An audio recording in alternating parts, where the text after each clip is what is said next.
Assalamualaikum warahmatullahi wabarakatuh.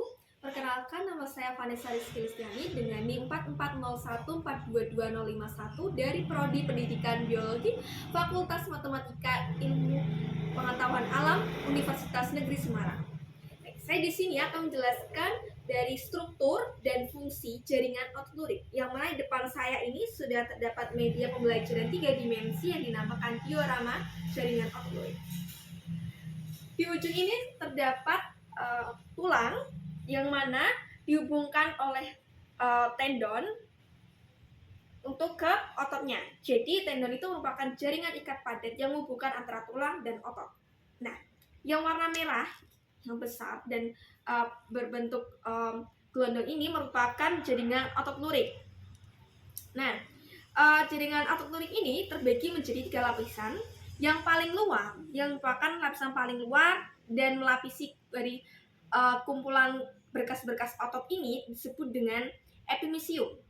Nah, jaringan kedua, yaitu jaringan yang lebih agak dalam, itu jaringan ikat yang melindungi berkas otot yang disebut dengan perimysium.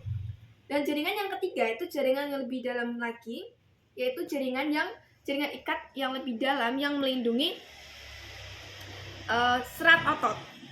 Nah, jika kita tarik keluar, di sini ada vasikulus. Jadi vasikulus ini dilapisi dengan lapisan perimysium, yang mana tiap vasikulus ini pasti ada pembuluh darah dan jaringan saraf. Jadi bisa dikatakan kalau jaringan otot lurik ini kumpulan dari beberapa vasikulus.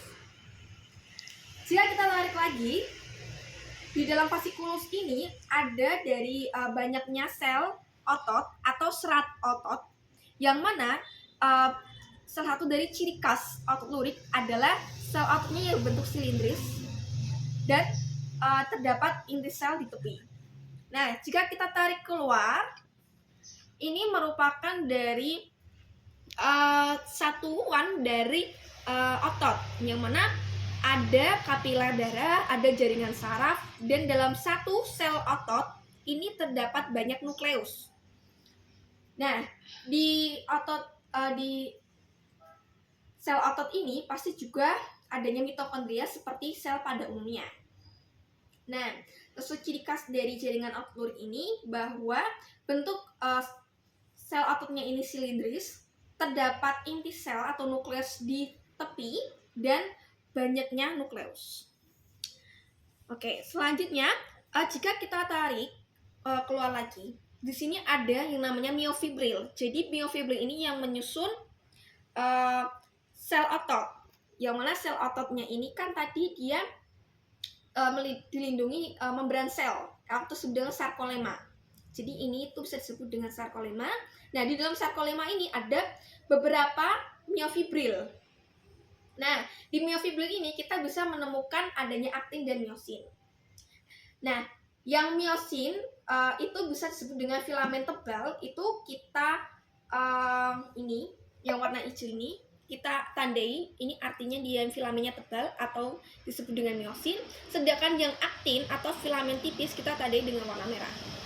Di sini juga terdapat warna merah dan warna hijau. Yang warna merah ini aktin berhubungan dengan garis Z atau Z line, sedangkan miosin ini berhubungan dengan garis M. Namun ini samar-samar garisnya sehingga tidak terlihat. Nah, di sini ini bisa kita ketahui bahwa dalam satu pembatas ini, jadi kan aktin dan miosin dibatasi dengan garis Z atau Z line. Dalam satu ini berisi aktin dan miosin ini disebut dengan sarkomer. Jadi miofibril ini tersusun dari beberapa sarkomer. Nah, ketika otot lurik itu berkontraksi, maka sarkomer akan memendek. Dan ketika ototnya itu relaksasi, maka sarkomer akan memanjang atau kembali seperti semula. Nah, mungkin sekian pemaparan dan penjelasan dari saya mengenai struktur dan fungsi jaringan otot lurik melalui diorama ini. Mohon maaf apabila masih ada kesalahan kata. Wabillahi taufiq hidayah. Wassalamualaikum warahmatullahi wabarakatuh. Terima kasih sudah menonton video ini.